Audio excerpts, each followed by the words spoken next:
Hey everyone, welcome back to another video. I'm Anton Retro, and in this video, I'm going to be showing you guys around my game room. It's been more than a year since the last tour, so a lot has changed.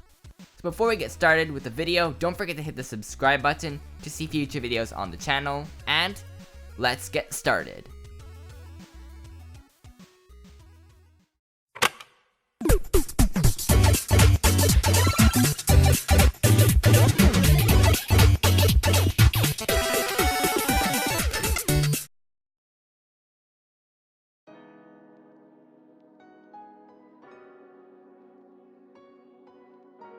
First, we're going to be starting with my main shelving unit. This is where I keep most of my handhelds and cartridges. On the top of the shelf, we have some small Nintendo collectible figures that aren't actually licensed by Nintendo. They're not real Nintendo products.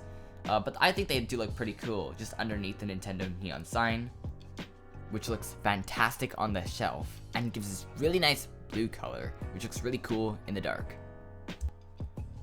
First, on the shelf, we're going to be starting with my Nintendo DS and 3DS collection.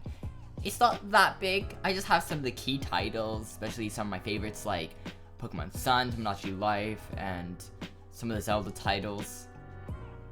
And of course, some of my favorite DS titles such as WarioWare DIY, Mario Kart DS, and the legendary Starfy.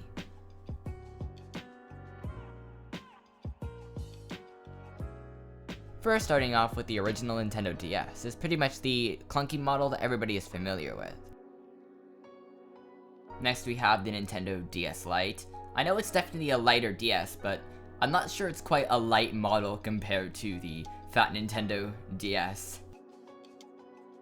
Next, we have the Nintendo DSi. Pretty great console for playing a lot of the DS games.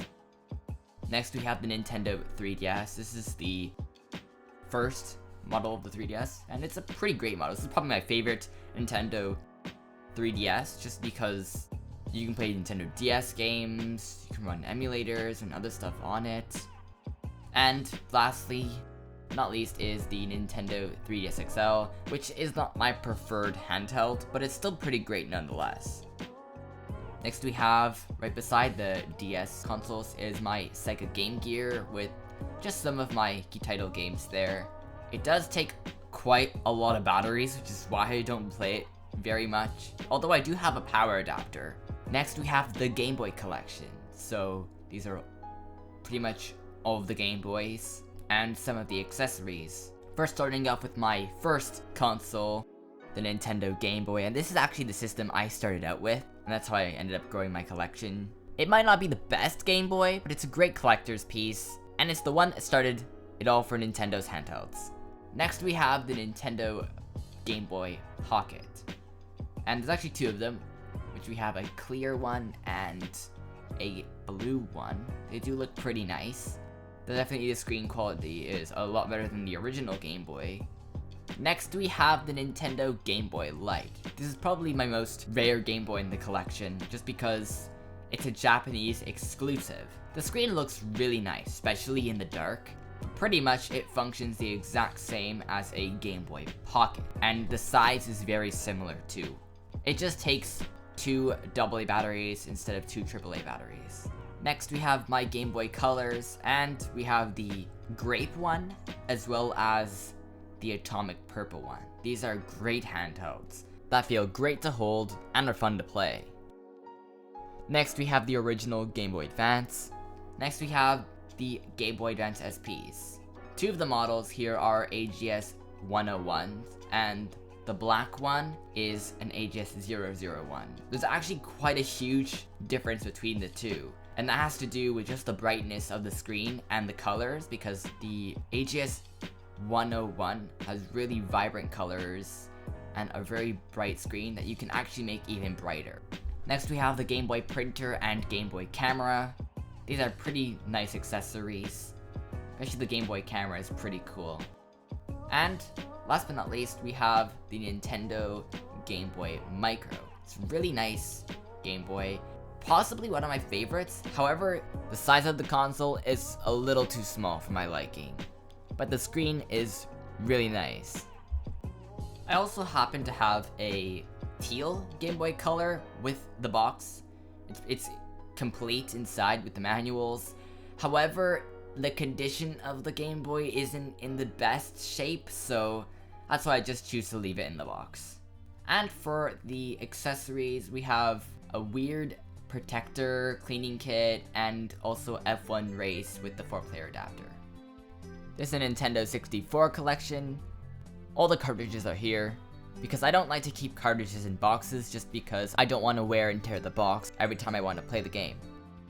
For some of my favorite titles, here's The Legend of Zelda, Majora's Mask, and Ocarina of Time. Some of my other favorites include Paper Mario, Banjo-Kazooie, Pokemon Snap, Super Smash Bros., Mario Kart 64, and Mario Party 3.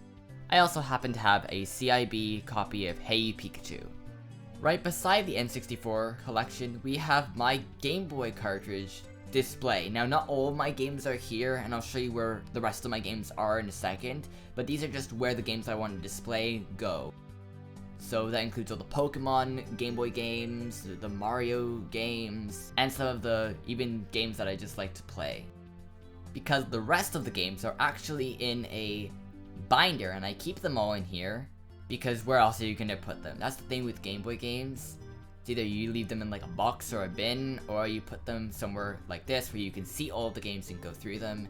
And it's really nice because it keeps you organized, and you can categorize them by what type of console they're for. For example, I have my black cartridges, and then I have my Game Boy Color cartridges, which are the green see-through ones. Then I have my Game Boy Advance games, and I also have my couple of Nintendo DS cartridges there as well. It works really nicely. Underneath the Game Boy games and N64 games, we have my NES, SNES, and pretty much most of my boxes, such as The Legend of Zelda Link's Awakening, which is complete in box, and Pokemon Silver and Yellow version. Some of my favorite NES games are Super Mario Bros. 3, Super Mario Bros. 2, and The Adventure of Link.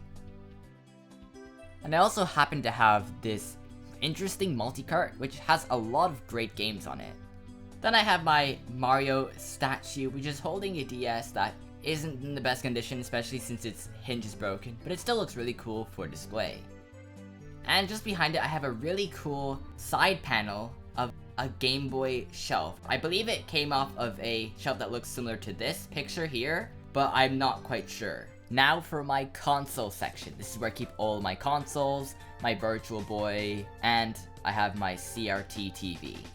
I have my Super Nintendo, Nintendo GameCube, with the Game Boy player beneath it.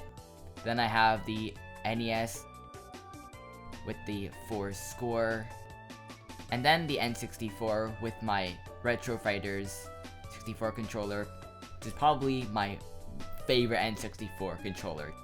All my consoles are connected to a switcher, which I keep right here beside my CRT TV. So I can easily switch from my GameCube to my NES, to N64, and to the Super Nintendo with ease, because it's really annoying manually doing it. The TV is really good for retro games, especially since the resolution fits really nicely, and it doesn't really stretch out or look really pixely, so it's really nice. And on top, I have my NES Power Glove.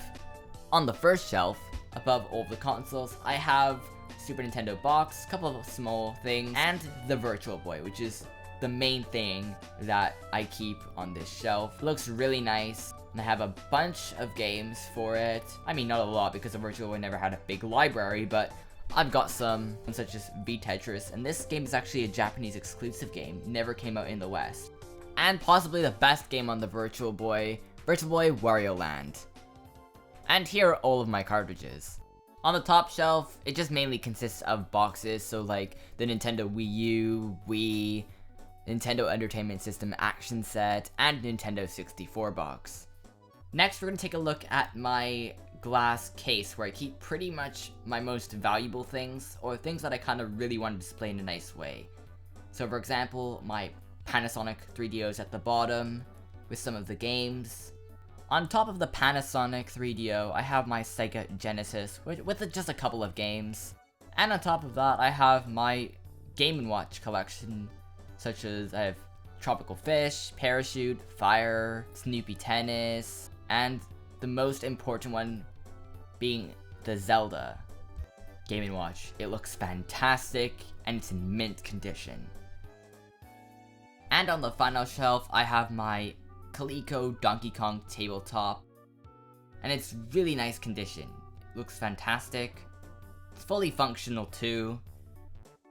And I also have my NES Classic Edition Game Boy Advance SP, as well as the Donkey Kong game to go with it. It is an AGS-001 model, so it's not the best, but for a collector's item, it's really cool.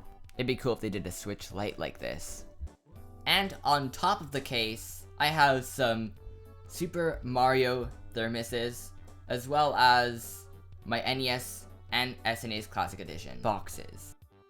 Next, I have the rack where I keep all of my GameCube games and all the first-party Wii games. On top is the switcher, and then I have the GameCube games just underneath that.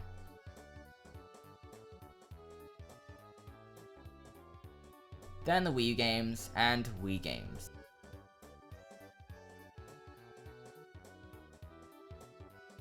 There's a couple of cases for NES games at the bottom. And my dog also decided to show up. Some of my favorite GameCube titles include Super Mario Sunshine, Super Smash Bros. Melee, Luigi's Mansion, Mario Party 7, and Paper Mario The Thousand Year Door, which is probably my favorite GameCube game and one of the best games I've ever played.